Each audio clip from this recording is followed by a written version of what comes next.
Welcome, everyone, and thank you for being here to celebrate the life and legacy of Mark Utter. I'm Ocean Streeter, president of Champlain Voices, a self-advocacy group that Mark was proud to be a part of. We're honored to host this gathering in his memory. Champlain Voices is also part of Green Mountain Self-Advocates, a statewide organization where I and others in this room do our work.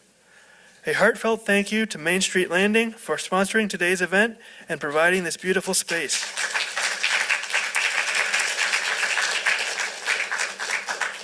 We're especially grateful to Mariah for being here and helping to make this day possible. Thanks also to Town Meeting TV for recording and live streaming the event so more people can be part of this special moment. Let's begin with our first video clip as we start this celebration of Mark's life.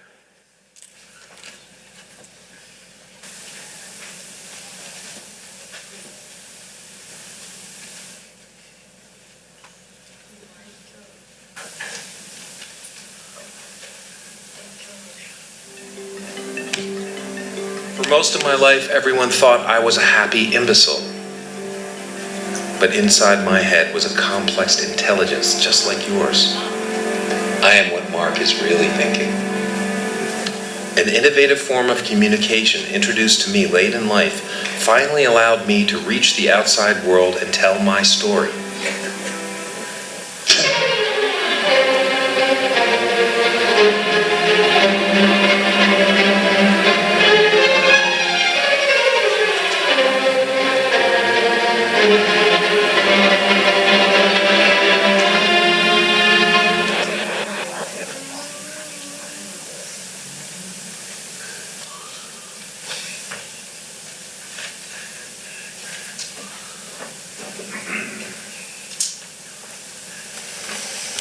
Welcome, everybody. Little Mark Utter salute there. It's so great to see everybody here today.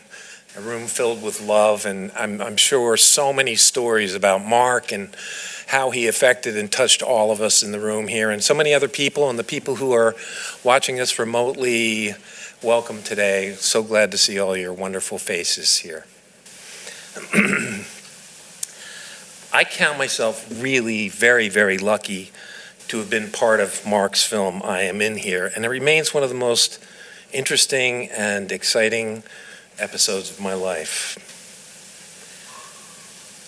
Emily has a slightly different story about how this film came to me, but essentially Emily approached me years ago, I think it was in the 2009 or so, and asked me if I wanted to be part of this remarkable project, a screenplay that this friend of hers had written that was remarkable, this amazing guy. And of course I said no, because I say no to everything. It's my reflex. But I did agree that I would come and help out with the promo, and Emily pressured me a little bit, but I said I'd come out and help with the promo. So I came out one day and I filmed the promo with Emily and Mark and Jim and the whole crew. And I also read the entire script and I was completely blown away. And it was at that point that I said I would go for it. I mean, his voice was so real and so unique.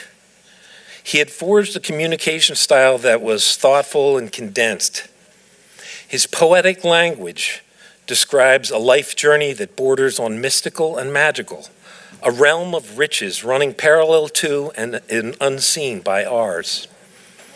His writing is filled with a longing to be known and to be seen. Mark knew that we all want the same thing. So I got to know Mark as an artist first, a poet, a thinker, a collaborator, and a pretty funny guy. He was a really funny guy. I think we all knew that. What he achieved is no small thing. I often imagine the seismic shift that he must have felt when he learned how to really share himself, his thoughts and visions through facilitated communication. And then to take those skills, those hard-won skills, and to turn it around and write a screenplay about the inner experiences of his life, and then to get it made. It's an incredible accomplishment. He was serious about what he wanted to accomplish, but he loved to laugh and have fun too. He was a complex and complicated guy. I could never really grasp how he lived the life he had. I often wondered about the private part of his struggles, the ones only he knew. We all share in private pain and struggle, but pondering Mark's life experience always caused me to change perspective on mine, and always in a good way. He would be so tickled to see all of you here today, so I'm so grateful again that you're here. There's quite a few people who are going to speak today and have things to say, and I know so many of you knew Mark better than I did, so I'm really looking forward to hearing the stories, and we're going to hear from a lot of you. And there will be some time at the end then to pass around a mic too, if some of you feel like you'd like to say something you didn't get a chance to.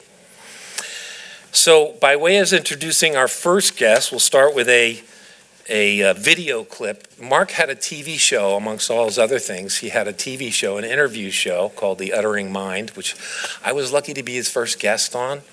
And our next speaker was also a guest, Jernigan Pontiac, aka Freddy Solomon, is here today.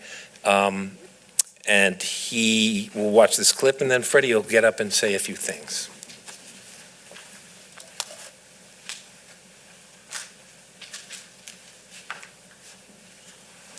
You know, I think we share that we are both interested in that subject of the connection between people and the connection on a heart level, particularly between people. But what kind of amazes me and what I find so interesting about your writing is that you get to write about it very directly and very explicitly, whereas in my writing, as I said, it's kind of more between the lines. I don't know really how to write and to speak about these things so directly. I kind of it's around the edges of my writing,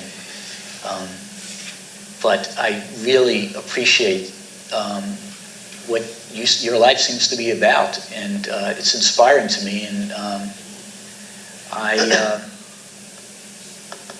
I mean, in certain ways, you're like a role model to me in living life that way. It encourages me. I mean, I feel like we're both on the same page.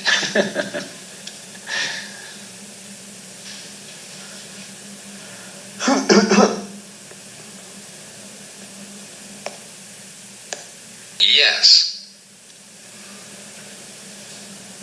We are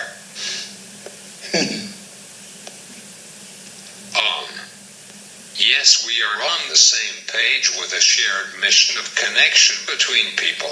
Mm-hmm. Like John Lennon. Remember John Lennon had his song, "You may say that I'm a dreamer, but I'm not the only one."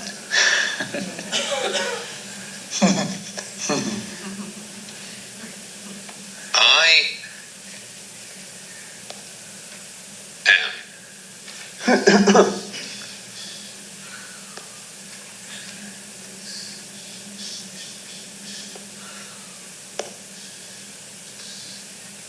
Totally.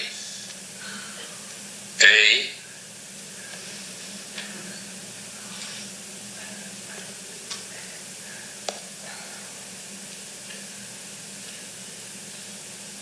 dreamer. I am totally a dreamer, and we must not wake up. Well, we'll keep dreaming together.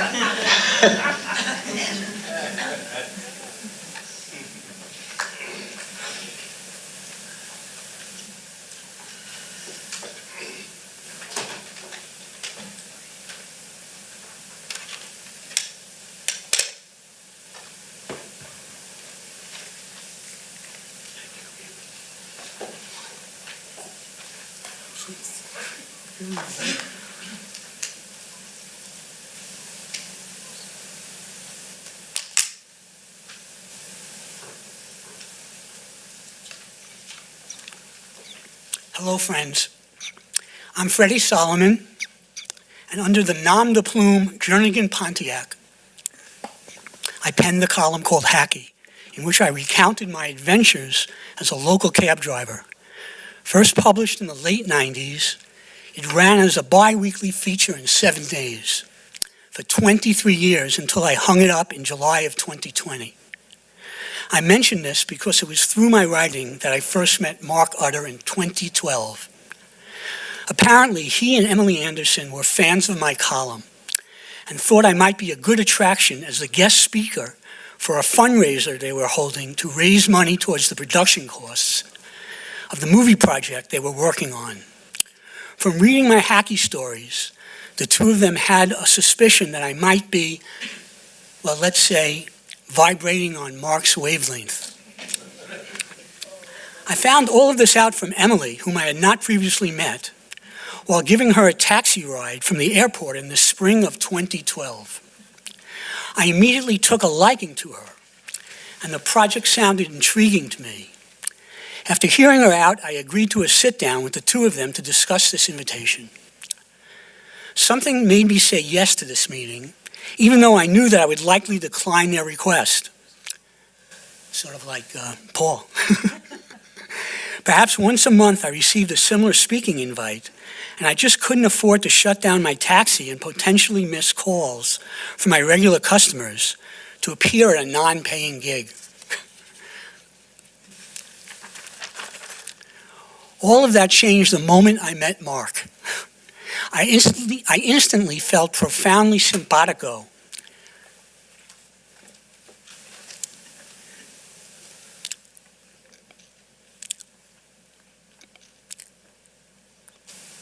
With this oddly appearing yet undeniably charismatic person. As I sat next to him and we began to communicate, he using his electronic device to painstakingly type, letter by letter, what he wanted to express. A calming feeling came upon me, and the thought arose, I am in the presence of a beacon of love. The man just radiated what I've come to call the higher love. I was floored. You see, from my earliest years, my overriding passion has been the search for this higher love. I used to joke with friends in college that I was a miner for a heart of gold. You folks of a certain age might get that reference. So you bet I was vibrating on Mark's frequency. Needless to say, after being with Mark, I could possibly not say no to their gracious invitation, and he agreed to do the benefit. It turned out to be a fun and successful night of fundraising, emceed, as is tonight's memorial, by Paul Schnabel, Vermont's master thespian, noted bon vivant, and the embodiment of Mark's inner voice in Mark's movie, I Am In Here. I thought that was brilliant casting because the combination of Paul's inherent open-heartedness and noble bearing perfectly evoked Mark's inner nature. Ever since that magical evening, whenever I had the opportunity to spend time with Mark, I experienced, emanating from his within, that same radiant and compelling light. I grew to believe that his was a soul that came into this world with a deep yearning and indefatigable drive to share the message of universal love with all of us. Ironically, for such a big job, he was an unlikely messenger.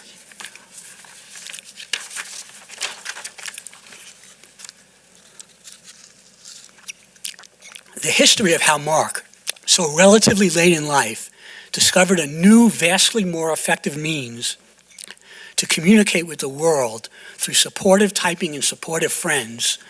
Shout out to our girl, Emily Anderson, Burlington's own angel in residence and renowned wrangler of fairies.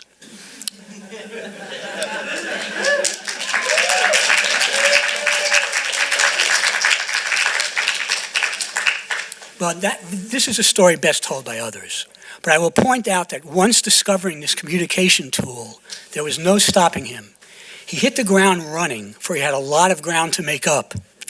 This he sure did, with the initiation of his many projects, not the least of which was his groundbreaking movie, in which, by the way, in a classic example of typecasting, I got to play Mark's cabbie. I got rave reviews. So I salute Mark, and I thank him for not allowing his physical challenges to deter him from fulfilling his magnificent destiny. As fate would have it, in 2016, 4 years after first meeting Mark, I was diagnosed with Parkinson's disease. You might have noticed me shaking or moving somewhat disjointedly as I've been speaking. This is the symptom most people associate with PD, although there is actually a laundry list of other so-called non-motor symptoms. One of these is compromised enunciation, inappropriately low and slurry speech, which, if you can't tell, I have to work on. To be honest, all of this left me stressed out about appearing publicly for fear of embarrassment. But in the end, I felt compelled, I think in the best way, to show up and give Mark all the flowers he so richly deserves. In my eyes, he will forever serve as a paragon of ultimately fruitful perseverance in the face of overwhelming odds. Not that this late-night chapter, progressive neurological condition I've been now living with for 9 years, is by any measure as challenging to my life as the lifelong physiological anomalies Mark contended with. But I feel as if the PD has broadened my capacity for empathy, giving me a deeper sense and insight into what it must have felt like to walk through the world in his shoes. I miss Mark, as I'm sure we all do, but I take solace in the vision that he is, even now, as we are gathered here in his remembrance, communing with the wise and compassionate kindred souls dwelling in the various heavenly realms and perhaps beyond.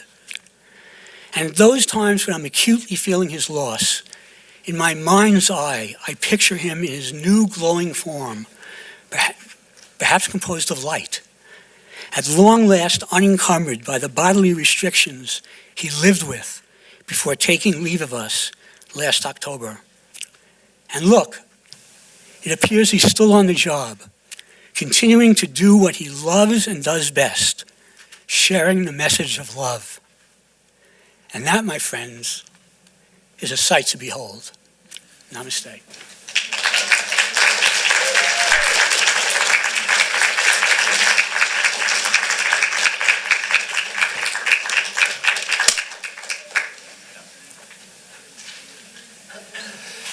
Thanks for those words, Freddie. That was really beautiful. And thank you for coming out today and sharing them with us directly. That's really a wonderful thing. Next up, we're going to have Jim Heltz.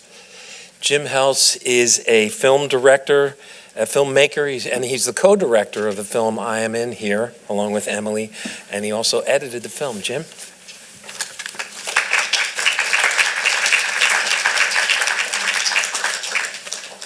Hello, everyone. Main Street Landing Film House is a very special place for our film because in this very room, this is where it premiered, and that was way back in 2013, and it's here that Mark and the film were embraced by the community, and I feel like we've come home. So this is very special for me to be here also. I always felt Mark had the soul of a poet. I saw it on the script page, and even in his emails. So a couple of my favorite lines from I Am In Here are in a scene where Mark talks about when he first used facilitated communication to show his inner emotions. And here are Mark's words. Learning to use facilitated communication was tediously hard.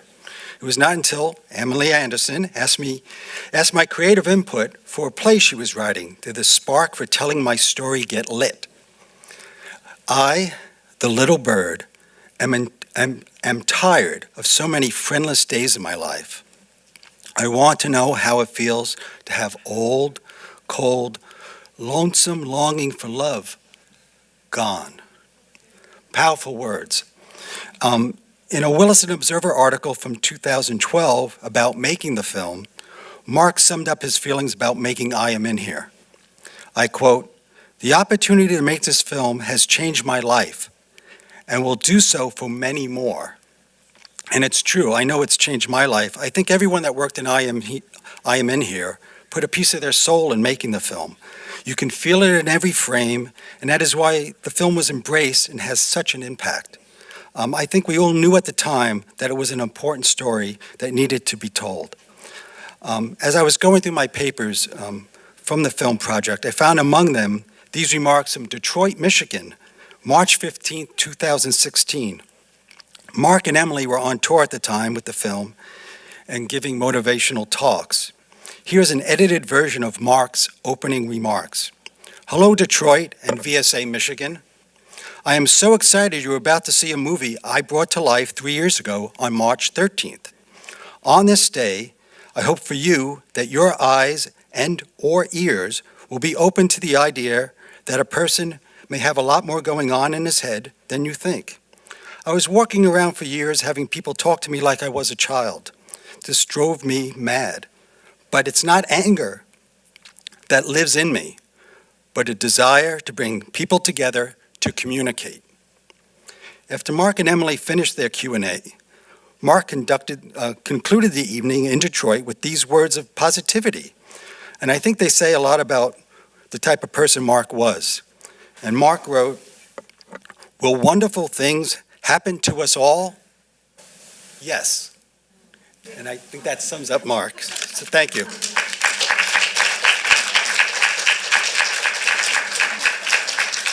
Thank you, Jim, for that. All right, next up, we're going to have Jonathan Berger. Jonathan is a friend of Emily's from Bread and Puppet, and he included Mark and Emily in an art installation he created. He now teaches at NYU, and he'll be joining us. Do we have a video of him? Is that right?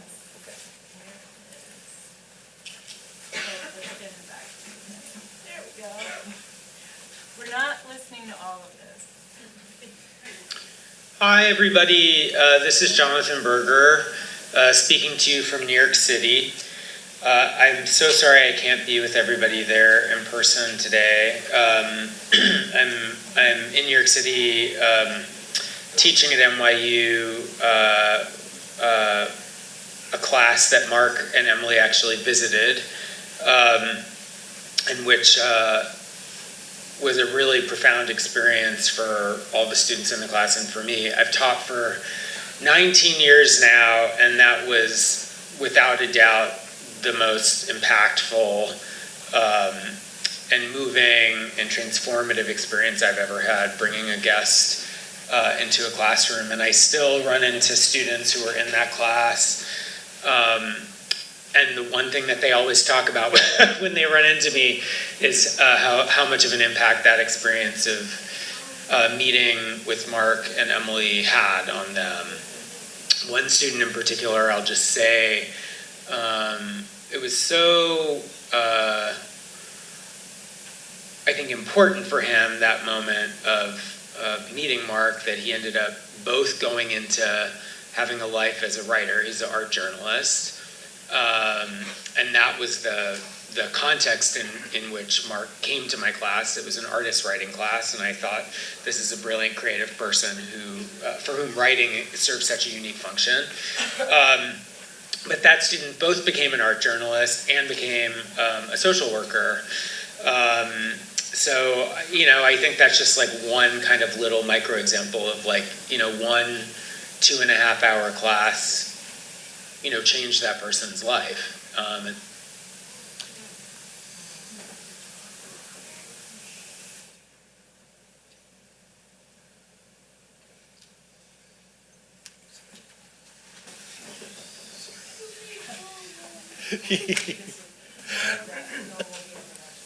Okay, more of that film is on the website if you'd like to watch some more of Jonathan's statements there. Next up, we're going to have Pascal Cheng. He's a key figure in Mark's story and the person who first introduced him to facilitated communication. Thanks, Paul. Well, it's really wonderful to hear these different stories that came out during the making of I Am Here and then afterwards. And I'm sure, I like that expression, was it micro example? Where there's lots of probably micro examples in this room of ways in which Mark has impacted people in different ways. So I met Mark, in 1995, I think, at the beginning of his communication journey. when he was introduced to typing to communicate, supported typing. And he certainly had a pretty incredible journey with his communication, and not all, a lot of ups and downs, because he didn't always have the support. But one of the things I was struck, I think, I forget who mentioned it, but he wasn't angry about it. What he had was a feeling of, I want to connect with people. And that's one of the things I really remember about Mark. He had such a zest for life and things happening in his life. And if you look at all the photographs out there, they're all doing things with people, in many different ways. And I think that speaks a lot about who Mark was as a person. But one thing I wanted to focus a little bit on is just some things I learned from Mark around communication. And one of the things was Mark, and Paul, you had said, when you had said no was a reflex, like a reflexive response that you had, and Mark had some of those.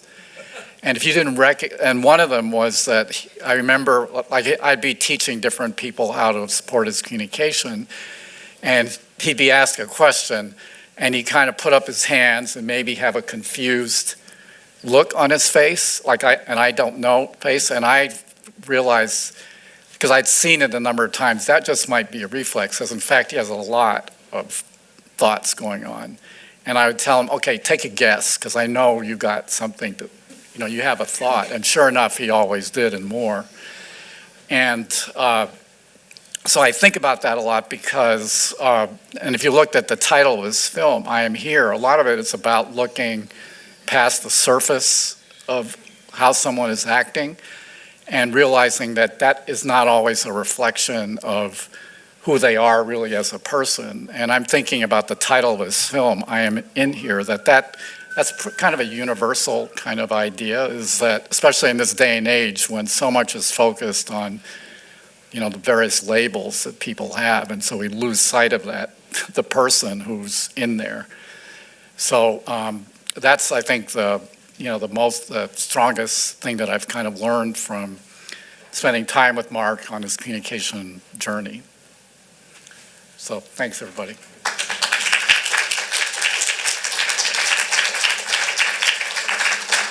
Thanks, Pascal. Is this your phone? Oh, yes.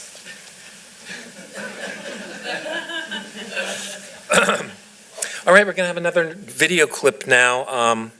This is another clip from Mark's show, Uttering Mind, where he's interviewing Max Barrow.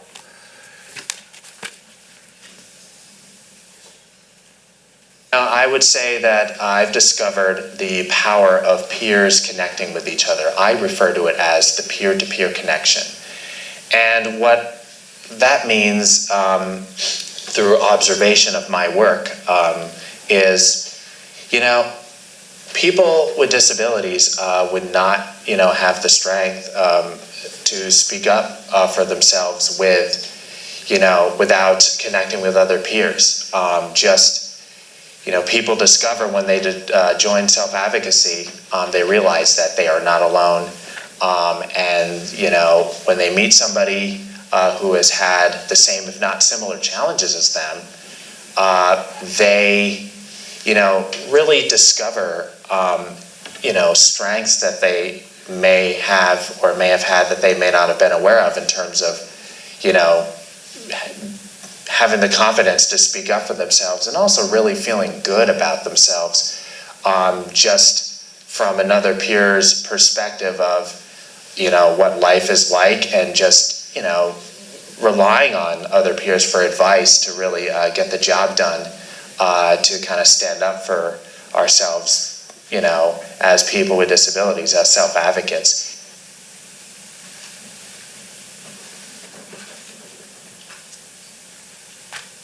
That's awesome. There's something so audacious about Mark hosting an interview show. It's just brilliant. I mean, it's brilliant. Megan. And now we'd like to welcome Larry Bissonnette. He is an artist, a fellow typer, an advocate, and a friend.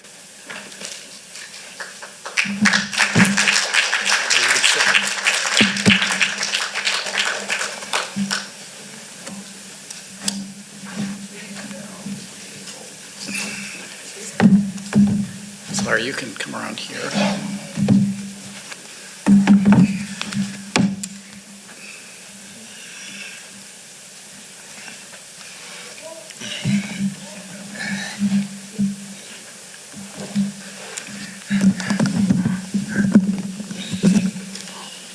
Hopefully the sound.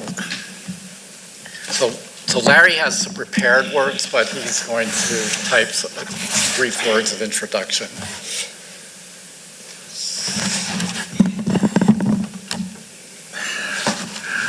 At the table. Yeah, at the table. At the table.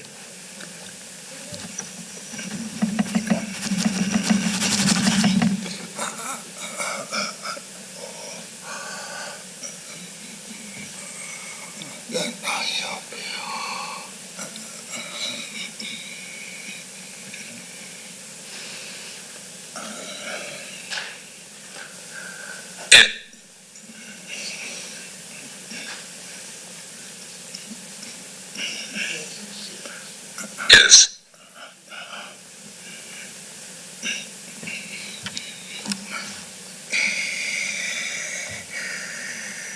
So.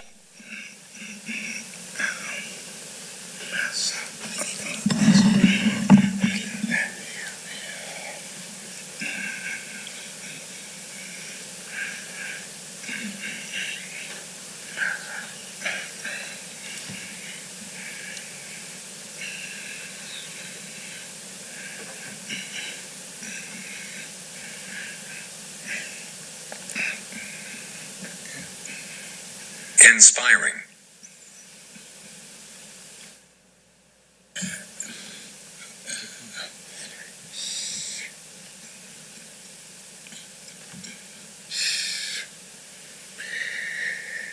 Two.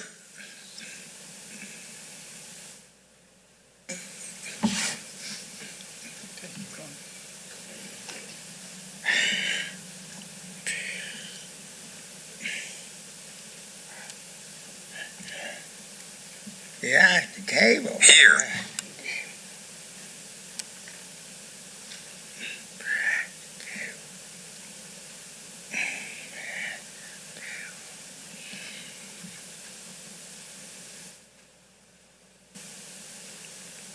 Words.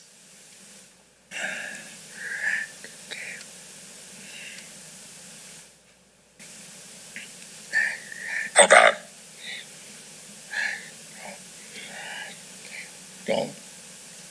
Don't make a note at the table.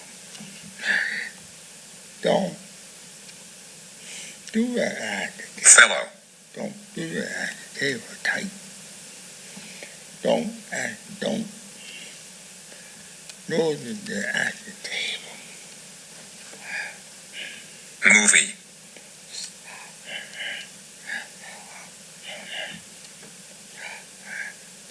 Star.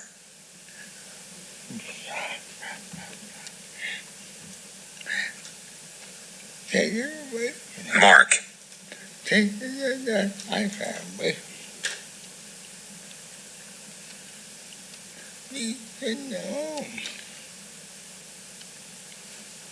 It's.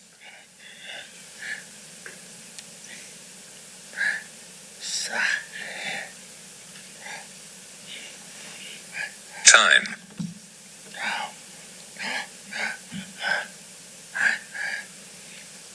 Two.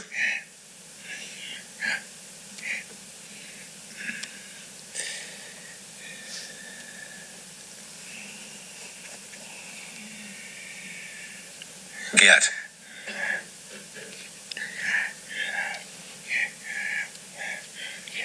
Is.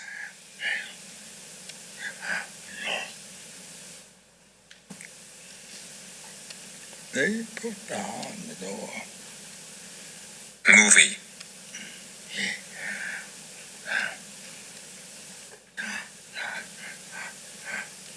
Yeah. On.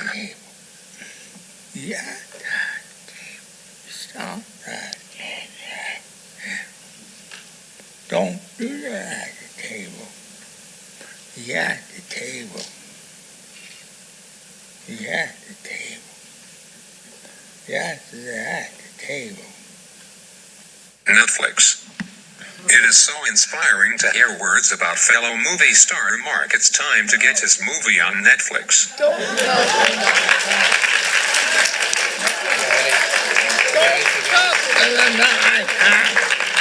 You leave that power. You take it away. Read. Take it away. My. Take it away. You leave the gnome.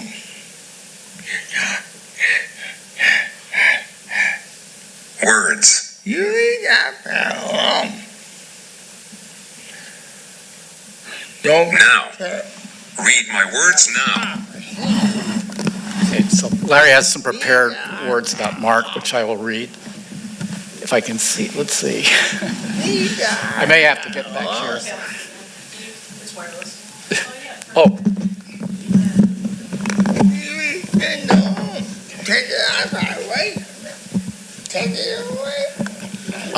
pop star Mark, plentiful with smiles and laughs, was a person who had a passion for doing what you could to loosen the standards of artistic performance. He let the curtains open for people whose artistry comes from typed words. We did several presentations together and pushed out on our iPads ideas about art and communication. He was inspiring to me because he presented the pleasing and positive side of autism, which I wanted to show but had trouble doing with my often loud, less agreeable voice. It was a privilege to share stages with him and leave lasting impressions of powerfully expressed ideas about intelligence of people who lack speech but articulately type on iPads. We're not laughing at you, Larry. We're laughing at you. Hairlessness. The hairlessness. Not you. So I'm going to read some words that Mark wrote about his friend Tracy Thresher. Tracy is not able to be here, so I'm just going to read what Mark had written about Tracy. Someone has more recently come into my life, and that is my dear friend, mountain man Tracy Thresher. The power of my good friendship with Tracy is a new force of energy. How magical it now is to have a friend I share so much in common with. I love that we can connect and make astute comments to each other. We are from the same culture, and yet we are no less manly than very loved George Clooney. And there's just a lot of debate between Mark, Larry, and Tracy about who looked the most like George Clooney.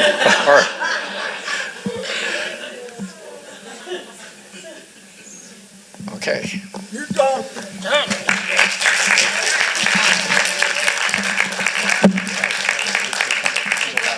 Thank you so much, Larry and Pascal. Hooray for hairlessness. Incredible. All right. Next up, we're going to have Kris Medina. Kris is a friend of Mark's in typing circles and self-advocacy. And he's going to begin with an intro from over there and then come up to the podium to share the rest of his presentation. Actually, I think we're just going to stay here. Oh, okay, perfect. Yeah, is that okay? All right, you want to sit?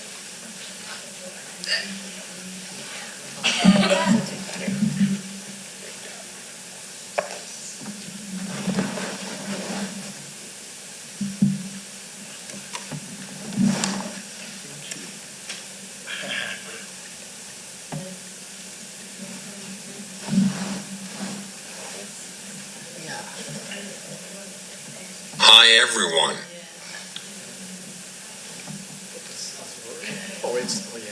It's good to get together to celebrate Mark. It's good to get together to celebrate Mark. Saying it again.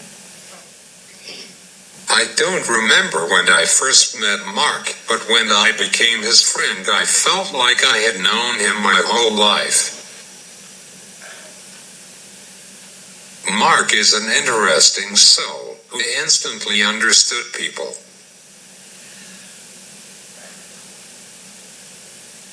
I think Mark's best talent was his creativity. I remember seeing the movie Mark created and thinking, what a tale. Yeah. No. Yeah.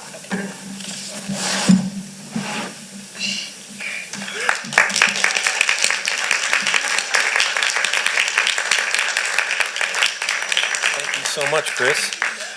And now we're going to have another video clip here from the movie featuring Nicole. Wait a minute. Oh, wait. Nicole's after me. Okay. No, it's okay. I have the old program. So we're going to go right to another clip from The Uttering Mind. And another guest on that show, Thomas Caswell, who's going to speak afterwards. Yeah.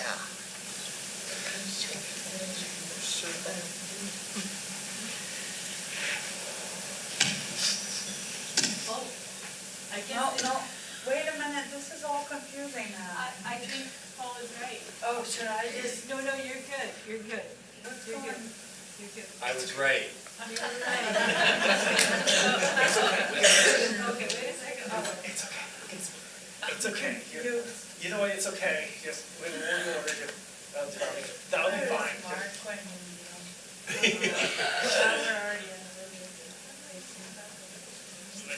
You actually went back to the beginning, so we'll have to just scroll back.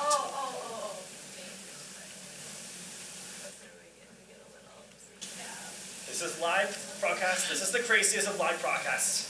That's great.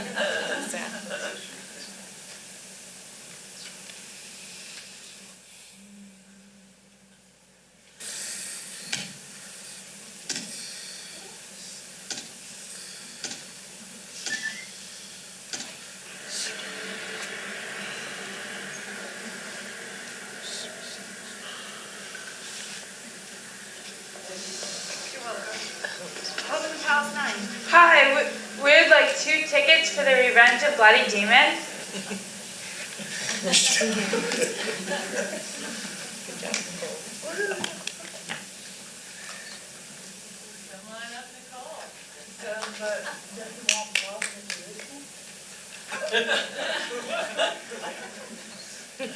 Welcome, everybody. Nicole.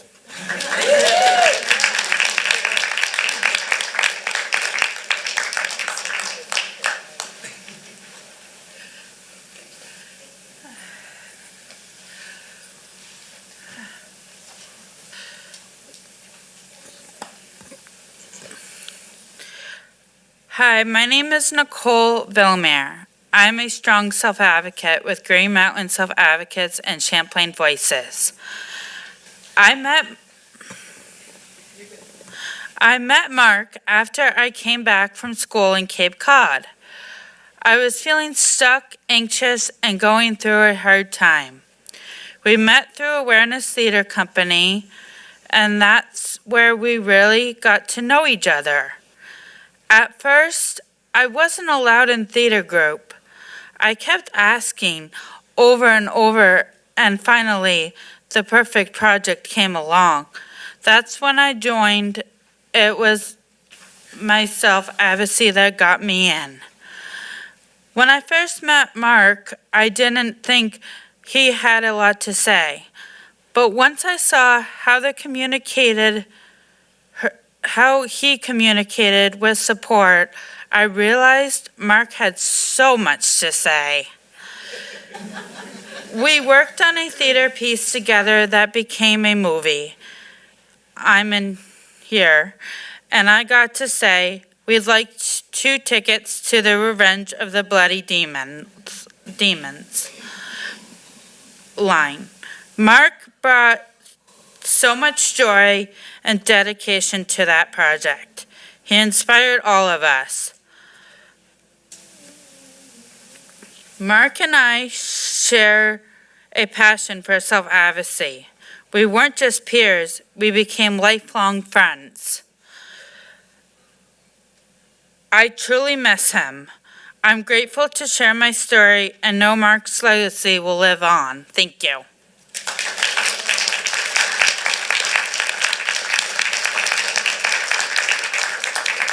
Now we'll have the clip from Uttering Mind with Thomas, and Thomas will come up afterwards and speak.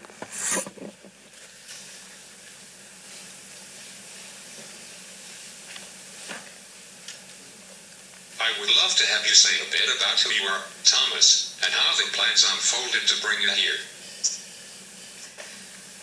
Well, thanks for having me here, Mark. First of all, my name is Thomas. I'm 21. I'm a young adult who also has autism spectrum disorder like Mark does. This past school year, I was president of Bridging Advocates Together, one of the newest advocacy groups in the state. By the way, let's bring that photo up to from last winter. Yeah, basically that was from last winter, and what I used a gavel to try to get everybody's attention during the meetings because we're a group that loves to talk. Let me tell you.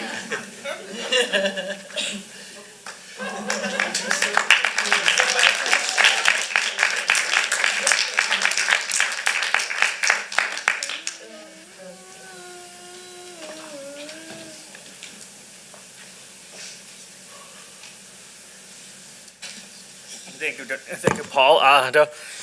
Paul, so as you probably know, my name is Thomas Caswell. I, like Mark, am autistic myself, so I know what it's like to have a brain that works differently. I haven't known Marcus as for as long as some of you have, but I met him at 20 years old. I never would have imagined the impact that he would have in my life. In fact, I'm actually now the age that he started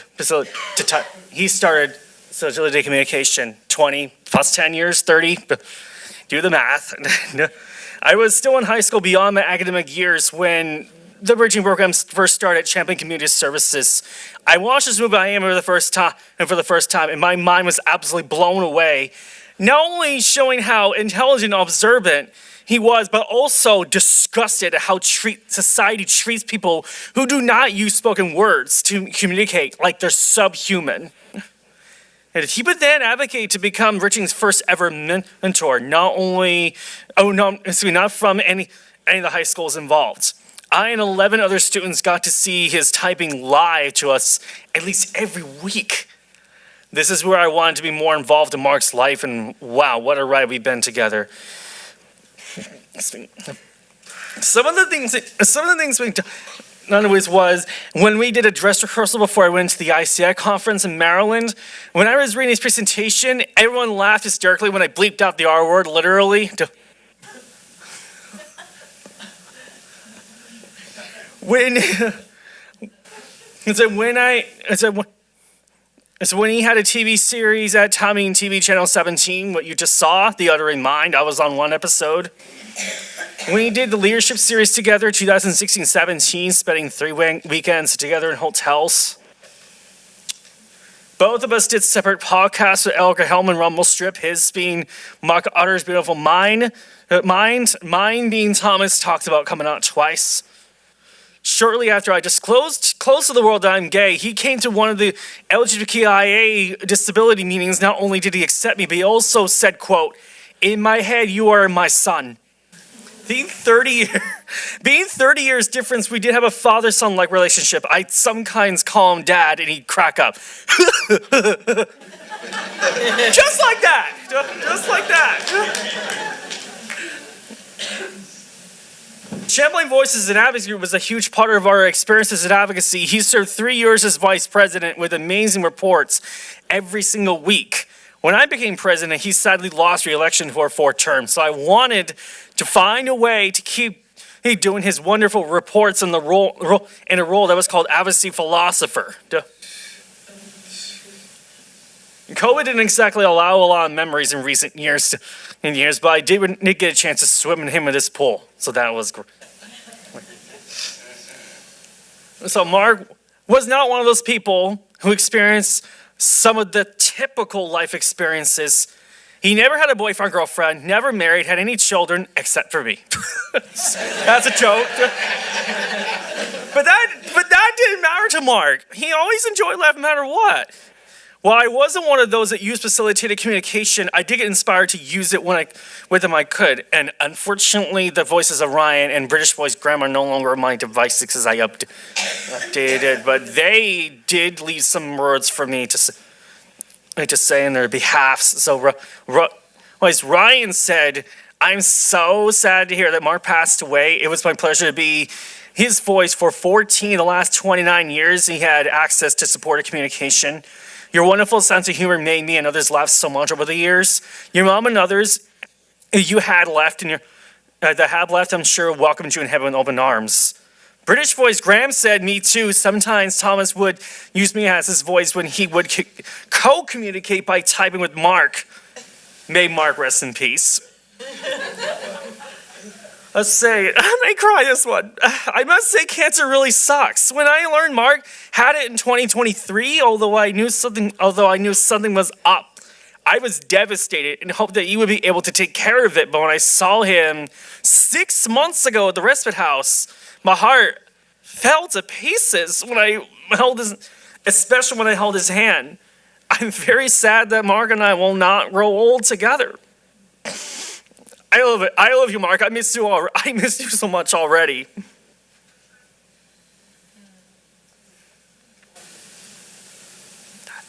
That's what I got.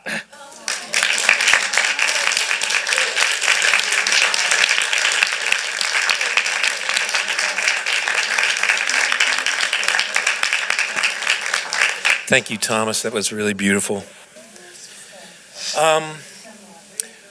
Rowan Riggs and Mark Utter were about to head to Atlanta for a communications conference to present a workshop entitled How to Develop Respect for Our Intelligence So the Monkey Trainings Dissolve into the History Books. And then COVID shut everything down.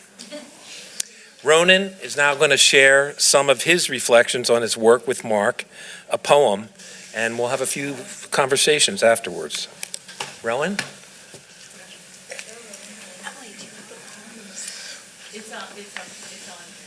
It's on where? Okay, when we get there? Yeah. Okay. Rowan, come here. Come sit. Hi, Rowan. Okay, Rowan, come on.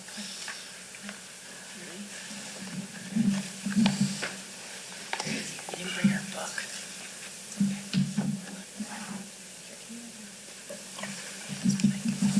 No, sit. Okay.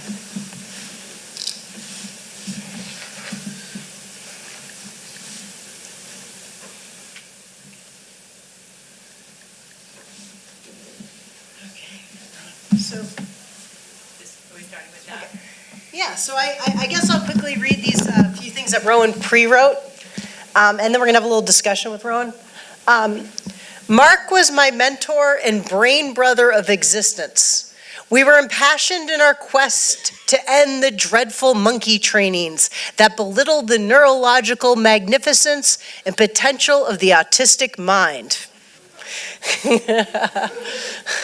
To show with love and laughter that we belong, even if our bodies fight to bring on the judges.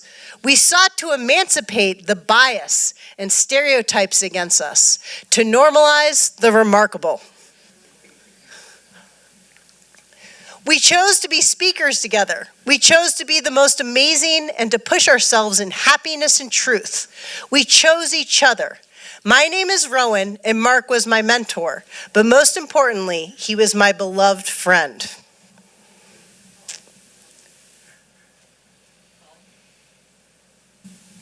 And I don't know if some of you might not know this, Rowan is a published poet, and a lot of that thanks to Mark's mentorship, and next month Rowan is appearing in Poetry Magazine.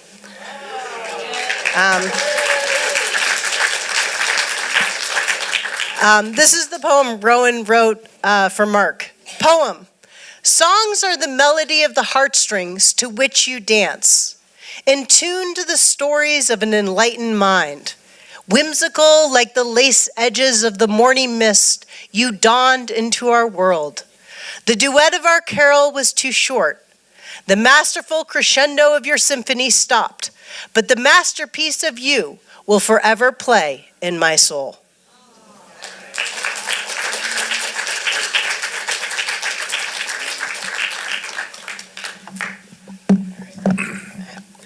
Wow. Rowan, you're an incredible writer. Those are some really beautiful words up there. I wonder if you could, are you still planning on doing this workshop? Because I'm dying to go. If you come, if you come, I will. If you come my way. It needs to be louder. Oh, actually, I think it's this side. Here we go. Let's try that again. If you come, I will. Okay. If you come, I will. I will. If I hear about that thing, I'll be coming your way. So I love your writing, Rowan. I think it's really beautiful. Did you and Mark ever share writing with each other, or did you ever collaborate on any writing together? Yes. We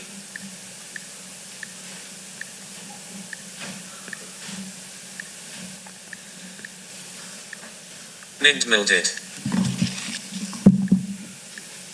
with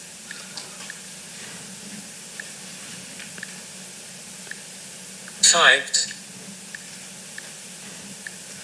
You want to hit return? Yes, we windmilled it with typed joy. Mine melded. Nice. Is there anything else that you'd like to tell us about Mark? Any other parting thing that you'd love to share? He was the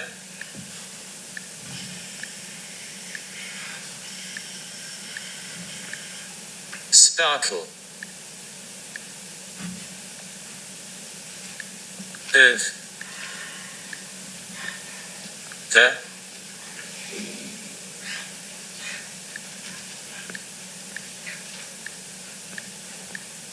jester of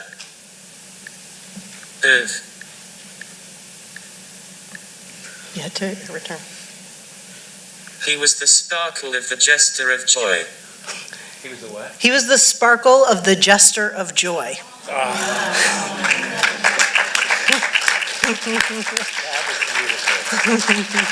Well, thank you so much, Rowan, and congratulations on your on the upcoming publishing of your poetry. It certainly seems well deserved. Are you good? Come on.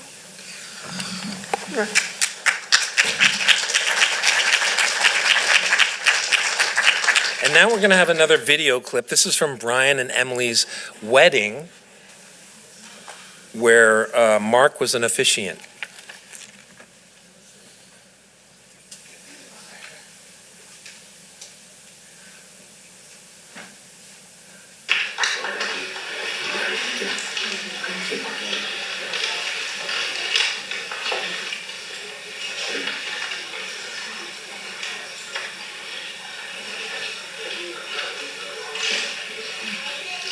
Is this not totally exciting? I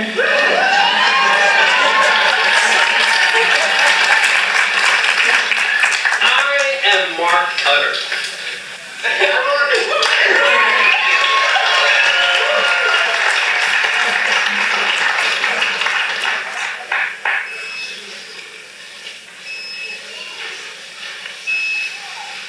The happiness I have today is huge and really overflowing with joy.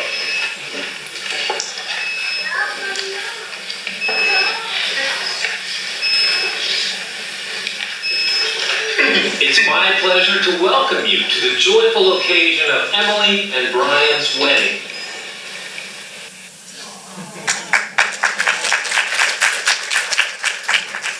That was such a special day. Mark is such a rock star, really. All right, and now we're going to welcome Angie Sylas, who's a friend, colleague, and Energy Connection soul sibling of Mark's. Mark and Angie met at the ICI conference in Columbia, Maryland in 2016, and their connection continued every few weeks for many years. She also supported his communication as he officiated Emily and Brian's wedding in 2018, and to this day, she feels Mark's wisdom still guides her. And she's going to join us in Zoom, I believe.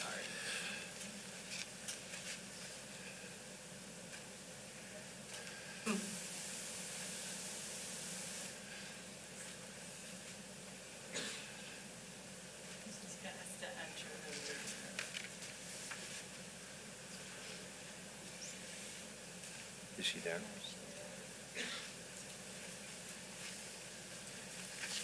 You want to come back to her? There she is. Hello?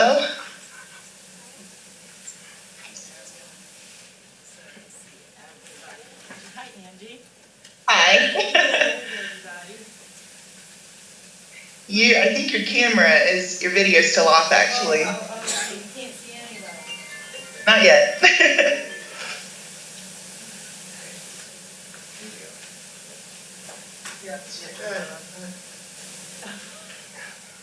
That's okay.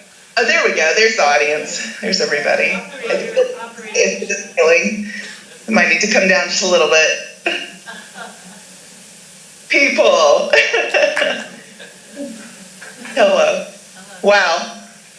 So going so late in the list of brilliant people that have already spoken here, today means I have a lot of emotion unearthed and present. And I've been kind of wrestling with that and then finally just had to decide it just is, right? It's Mark. I know no better way to honor Mark today than to revisit a social media post that I wrote minutes after learning he had passed, to which I've added some more thoughts into since posting that almost 6 months ago. However, before I delve in, I want to thank truly from the bottom of my heart Mark's niece, Megan, who tried multiple times to FaceTime me into Mark's hospice room right before he passed. Megan, it meant a lot to me, a lot, that you tried to bring me into that sacred family space in his last moments, and I just wanted to thank you. And now for the part of the post. Oh, Mark, my friend, my colleague, my equal, how is it that you've journeyed on? Just last week, I used your movie yet again in a training about presuming competence, and I shared how you would be passing soon. Little did I know it would be 24 hours later. What a journey it has been the past 9 years since we've come to know each other on Earth. Mark Utter turned and locked eyes with me multiple times during the ICI Summer Institute for Communication and Inclusion in Columbia, Maryland on Tuesday, July 26, 2016. I think it was about 10 a.m. As I know, per usual with Mr. Utter, his frequent glances and smiles sparked a deep intuitive curiosity in me. I just had to know him more. So as soon as the keynote was finished, I approached Mark and Emily saying, well, you keep locking eyes with me, so that must mean we need to know each other. And I sat down next to him.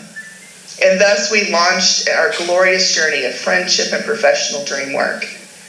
Together we connected our passions, a desire to see the world in new ways, hope for a future world that has spaces for all ways of being, and laughter.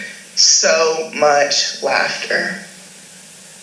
Mark Utter, a person who did not have access to full communication until 30, was an artist, a writer, a film producer, an energy guru, a poet, a TV star, a connoisseur of wisdom, love, dancing, good meals, family time, friend communication, and mentorship. Along with his sidekick and communication partner, Emily, he blew the world wide open with his passion, energy, and insight. Mark documented our friendship quite thoroughly in his blog, 10 posts over 4 years. To know that he took his precious facilitation time to document our connection humbles me intensely. One of my favorite virtual moments with Mark involved me running across my grad school campus in the mountains of North Carolina to find Wi-Fi in a chair, only to meet him across the screen looking as disheveled as I felt as he had jetted out of an advocacy meeting at the State House and through a snowstorm to find Wi-Fi to meet with me. We sat there smiling at each other and laughing along with Emily until we could both catch our breath and find words. And that was Mark, always meeting people right where they were. When I was with Mark, my busy life, where I was burning my candle at 20 frayed ends, would come to a halt. I never seemed to have enough time with Mark in my life, in a life where I felt I had no time, because Mark was timeless. He is timeless. It broke both of our hearts when the pandemic hit, canceling that in-person communication conference in Atlanta, Georgia. Mark had worked for 2 years on a powerful presentation with his young mentee, Rowan Riggs, and had asked me to facilitate his communication. I do want to take this moment and congratulate you, Rowan, on your publication next month. I've been following your writings for years, and I'm so proud of you. To quote Mark in his last email to me, as the shutdown in 2020 began, "Oh dear. Hi, Angie, I'm really sad. The fates conspired against our plans to work and talk together a lot this weekend. Hopefully this will give your body time to work on addressing its concerns. Love to connect next week if we can, Mark." Well, for Mark and I, that next week never came. The shutdowns, the changes in his support, the changes in my chronic illness and life consumed us both. Hearing a few months back that he was battling cancer grieved my soul, and though I know he journeyed that process with grace, hope, and whim, I was so heartbroken. I hold tightly to the many messages from Mark. With Mark, our long hours of conversation in 2016, and for a week and most of the night that week in 2018. Supporting Mark's communication so he could be the officiant and Emily and Brian's wedding was surreal. It was a dream come true for him, and I got to ride the ride with him. I remember feeling so much awe as I watched my friend, my energy brother, my colleague in his gold dress and turban confidently command the wedding space with his words, laughter, and wisdom. Mark, the minstrel of love. Mark, who laughed so hard that week, he spit water under the ground and almost fell out of his chair one evening, sitting by Crystal Lake, the week of Brian and Emily's wedding. All because I had failed to learn how to start a fire in the wild. The only way for us to enjoy our s'mores that we had bought the ingredients from at a nearby gas station was to burn 2 pairs of my socks as kindling. That's a true story. Oh, Mark gave so much wisdom, challenging me to keep growing, expanding, and becoming. And in so many ways, social media is my memory. I try to catch daily memories to get a snapshot of how life was on this day in the past. And so often from Mark tagging me or I him flash by. I hope those posts, pictures, videos, and your film continue to give me space every year to revisit your amazingness, Mark. I hope this presentation right now gives others yet another glimpse into how to presume competence in all and to always question what their assumptions are. The chronic illness I referred to earlier and that Mark referred to in his poem, in his email, ironically involved motor planning breakdown and cognitive motor disconnect for me. The same motor differences that Mark experienced, which is why facilitated communication freed Mark's words through his finger with proprioceptive support from his communication partners. In so many ways, I commune with Mark and his experiences when my own body gets stuck now. How interesting is it that the stars aligned us to meet, to know each other deeply, and to give me experiences to better understand Mark's lived experience. How interesting life is. May I live up to the challenge to be the many titles you've given me over the years, Mark. Superstar communication warrior, zany friend.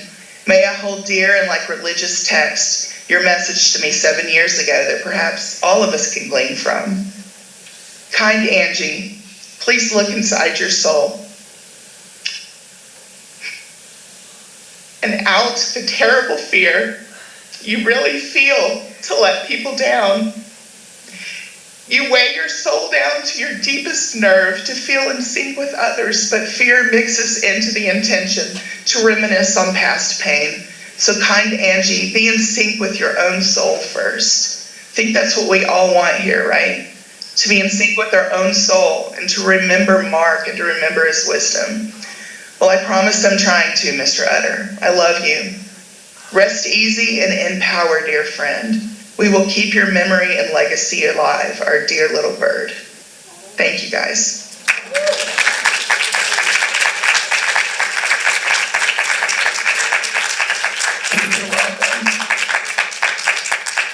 Thank you so much for sharing those great words. Bye-bye, Angie. Really appreciate that. It was beautiful. All right, and now we're going to welcome Chef Sandi Earle, who was the former chief executive chef at Champlain College and a longtime co-worker of Mark's.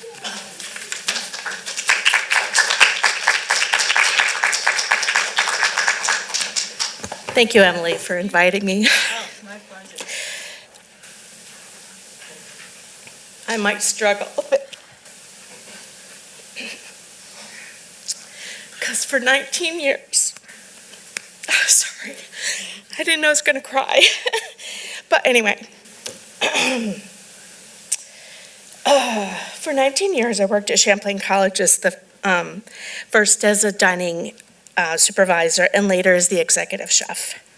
I met Mark my first year when he came in with his assistant Joyce Watts. She introduced me to Mark and explained that he was nonverbal autistic, which I didn't understand to the full degree of what that meant. But Joyce assured me that he was capable of doing great things. It was hard to, she really got to, I'm sorry, she got to me. Yeah, I was okay until, yeah, and it all just came flooding. It was hard to know what he was feeling and what his needs were. Joyce helped to navigate and to train our staff on how to work alongside him. It didn't take long, and he was an important part of our team. He made friends with everybody he worked with. We were very happy to see Mark arrive for the day, always cheerful and ready to join the team for the day. He worked hard and never gave up. There were easy days, and then there were days that were crazy, especially after COVID, when we were severely short-staffed, or at the beginning of a school year, and usually at the end of each year. Mark had an incredible work ethic, and his ability to hold the line in the dish room when his coworkers were called away to perform another task, leaving Mark alone on the line. And you can imagine the craziness that can ensue if we weren't paying attention. So he could get frantic, but he would quickly calm down once he knew that we were there to help. Mark also loved to sing. I don't know if you knew he could sing, but he could sing. Danny, the dish room lead, would crank the music, and Mark would sing along joyfully as he kept the pace of a busy day. I recall one of the many times I had walked into the dish room to help recover after a big group of students all left at one time, returning their dishes to the dish line, where Mark and other dishwashers would have to scramble in order to stay ahead of it all. Things were chaotic, dishes piling up faster than the two, Mark and Danny, could keep up with. But he never gave up.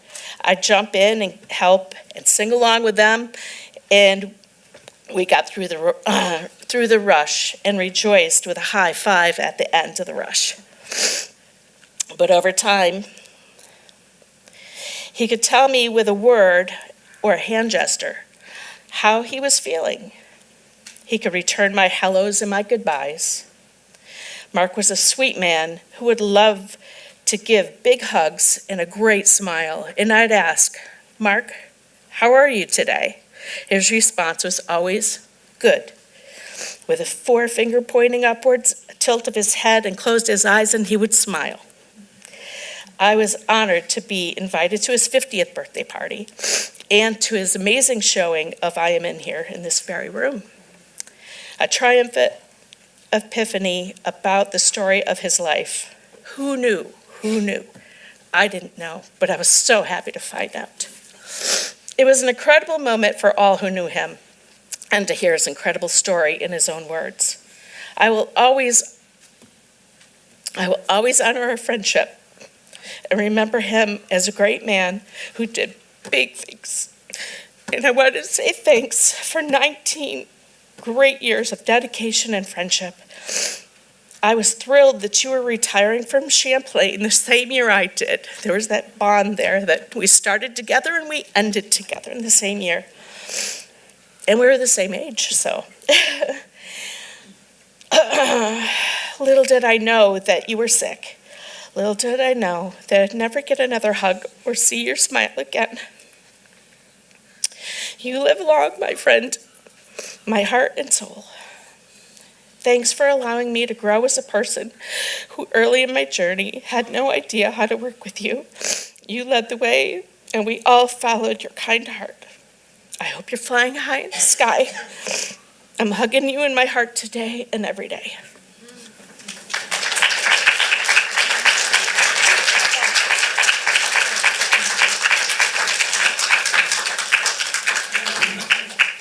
Thank you so much, Sandi, for that. The next person we're having up is Andrew Ray. Andrew had the pleasure of being Mark's communication partner. He says that assisting Mark in having a voice was the greatest privilege of knowing him. Andrew.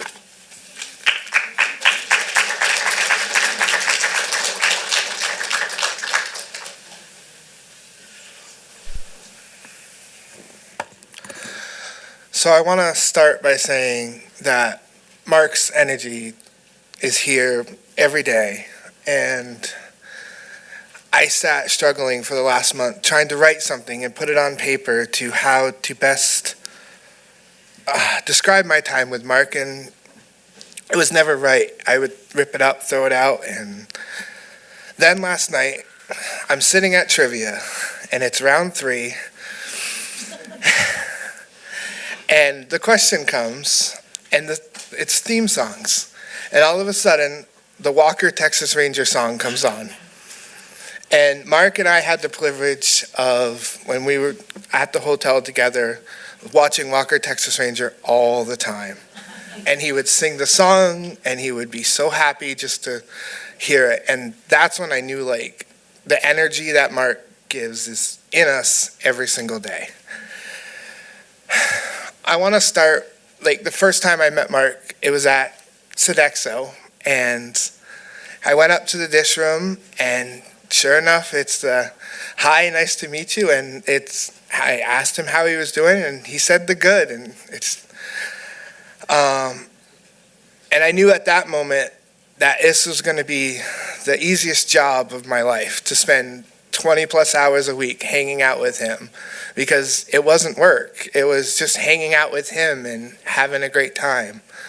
And the first time I met Pascal, to be gracious enough to learn to be his facilitated communication partner and take over for Emily, which was daunting because Emily created this movie with him, and I never thought I could live up to being that communication partner that she did. And I tell you, I was wrong, and he showed it to me. Like, one of the greatest moments of my life is one of the last times I met Pascal, and he goes, "You're good.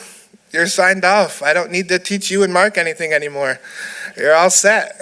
And the comfort level that Mark and I shared with each other just,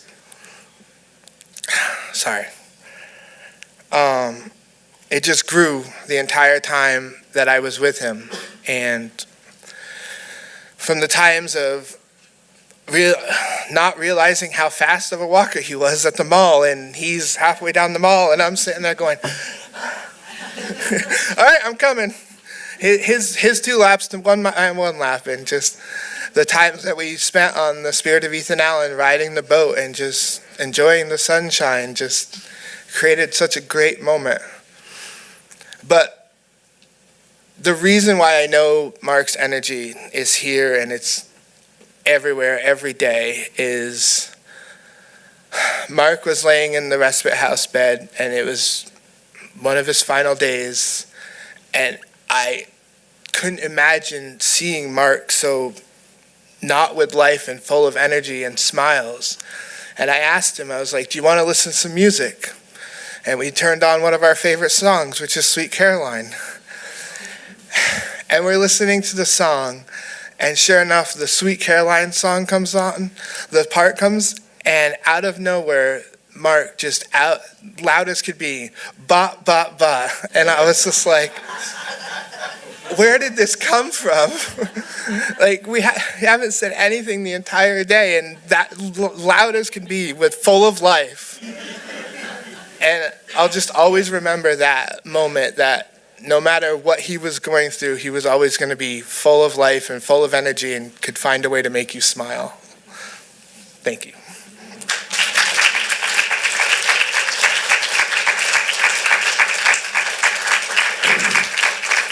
Thank you, Andrew. That was a really, really cool speech. Bop, bop, bop. All right, I guess we're going to have another clip from the wedding. And this one, Mark is talking about Emily's journey from bread and puppet theater into creating theater with people with disabilities.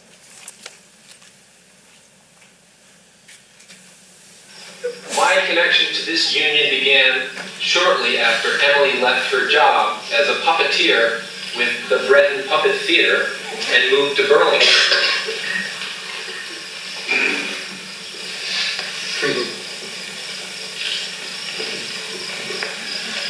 She taught a mask making class for me and my peers.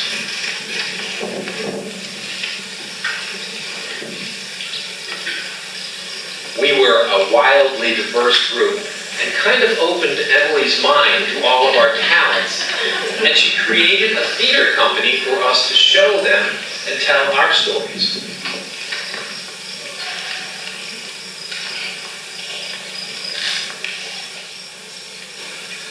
I think many of you know the outcome of many years of show making resulted in the production of my screenplay into a movie called I Am In Here.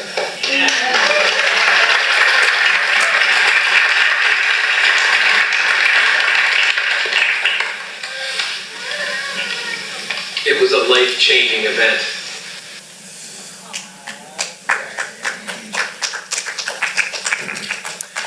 Okay, and now I want to introduce the person who needs no introduction, Emily Anderson.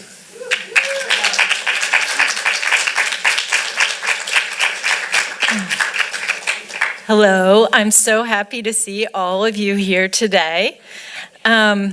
I first met Mark, as he just shared, when I taught a mask making class for very special arts. After the first class, I wasn't sure if anyone understood what we were doing, making masks from clay and paper mache, but I decided to trust that they did. I later learned that's called presuming competence. Among a cast of colorful characters, Mark's was called the Love Monkey. We had so much fun that I offered a follow-up class where everyone explored their characters more deeply. We brought them together in a performance at Ronnie Lopez's Thumbs Up Cabaret at Contoy's Auditorium in Burlington. In the show, all the characters were introduced, but when Mark's love monkey appeared, we learned that he'd lost his tail. The rest of the show was about finding it. A few years later, Mark asked me to support him in not the finding of his tail, but the telling of his tale. The project's original title was Escape from Nowhere. In his words, I advocated to get Emily Anderson on board for a project which had no plan. On we went in the darkness, and slowly but surely, we found ourselves with so many good people who brought expertise and good energy to what has become an adventure in movie making. And it truly was. Mark's energy and vision drew people in. As Freddy Solomon, AKA Jernigan Pontiac, once said, Mark Utter is a vortex of positivity that's pulling everyone into his light. I want to leave you with an image, because I don't want to talk long, because it's been long enough and we want to have plenty of time for others to share. But I'll leave you with an image that for me sums up our working relationship. It's a picture of Mark and me looking expectantly out into the future with his hand on my shoulder in a way that kind of says, it's all going to happen. Mark asked me to help him with a project, and I did. You never really know who will come into your life and expand your world. In so many ways, Mark did that for me. I'm so grateful to have had him in my life. May we all stay open to relationships like these as we find and live out the tales of our lives. Thank you. Thank you.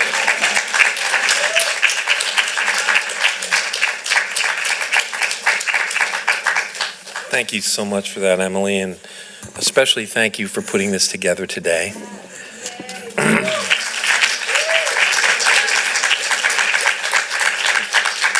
Okay, I'm going to play a little bit more video here. You all set?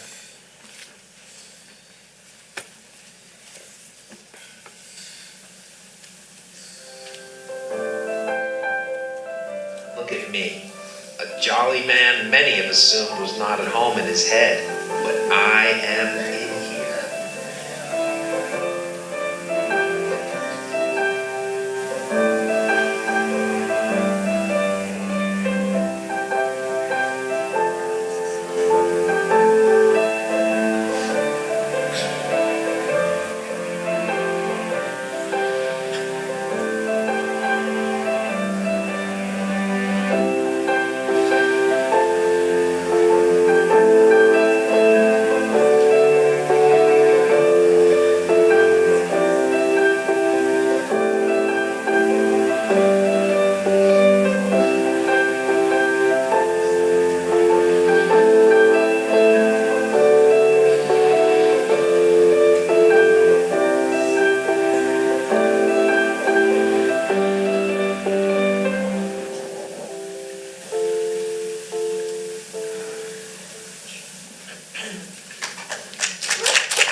Thank you. All right, I guess we are going to have a little bit of open time here now. If there's anybody who would like to say a few words about Mark, we could pass the mic around. Just raise your hand if you think you'd like to.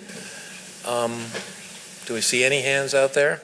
It's okay if you don't want to. There's one back there. It's Edward.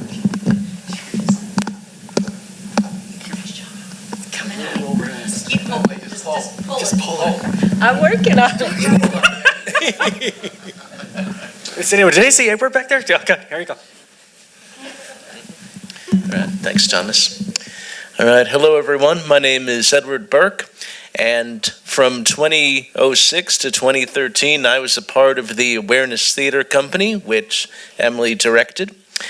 And Mark collaborated with us on a number of occasions.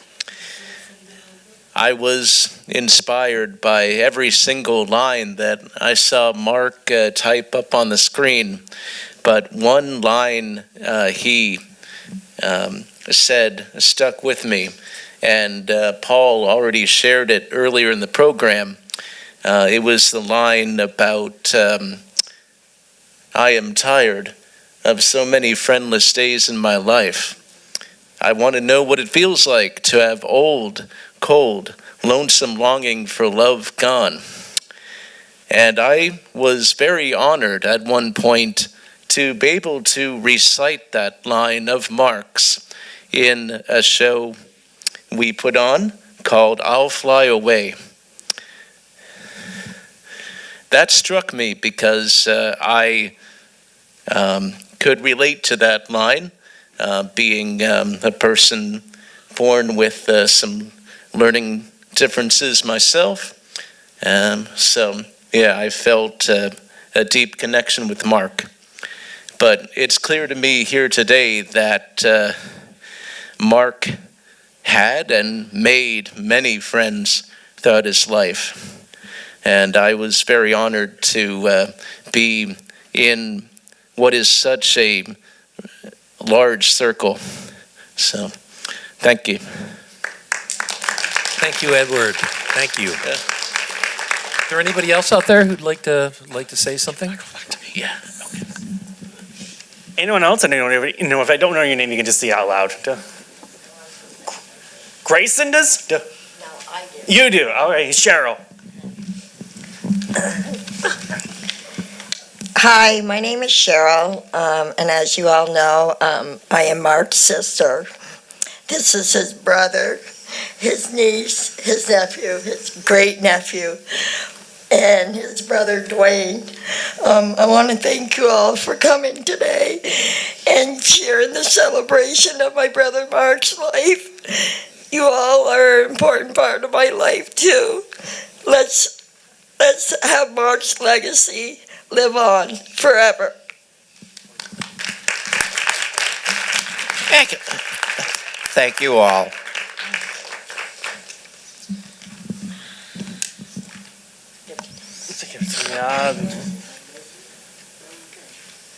Anybody else like to say something? Okay. Should we, we got one here. Okay. Tell us your name. Yes, my name is Amanda Calder, and I work at Howard Center. And one of my first clients I ever worked with, her name is Bibi Lopez, and she and Mark had a friendship, and I would bring Bibi so they could play air hockey at Zachary's, and Joyce would bring him, and she was telling me how he was writing this screenplay, and I thought that was really cool. I would see him typing away at the computer with Emily Anderson upstairs at Howard Center. And so he and I didn't know each other that well, but, we knew each other some. And it's, like everyone's saying, like once you've met Mark, and it's not, you're never the same after that. So it's just really nice to be here. And I had a lot going on when he had passed away, so it was nice that there was an opportunity today. So thanks.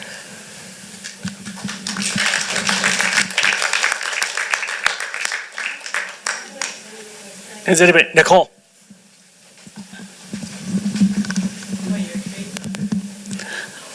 I just wanted to share that I also have autism and connection with Mark in that perspective. He was a very great person and just gave the greatest hugs.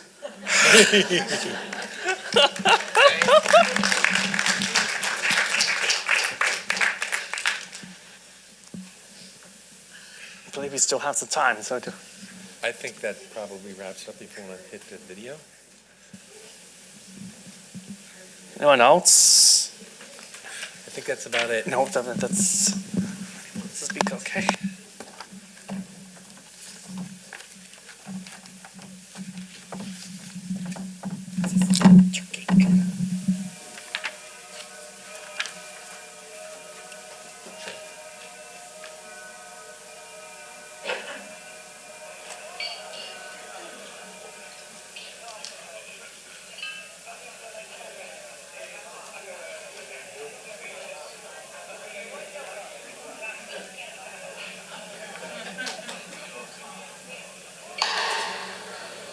There ain't no storm, and it ain't no flood. There ain't no war, worse than blood.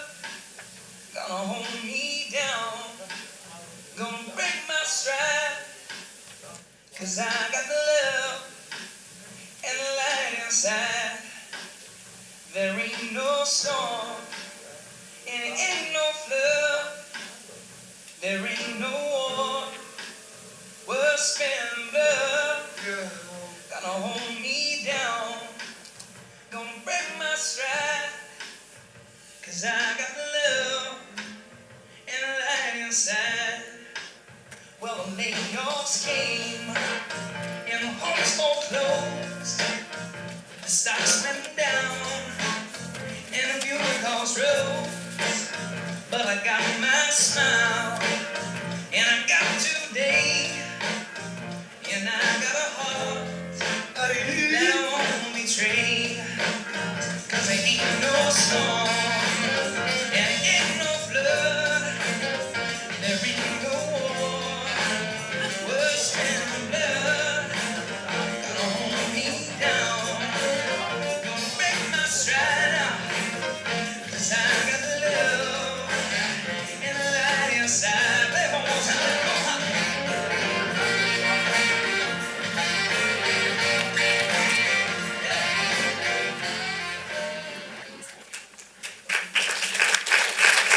Nice.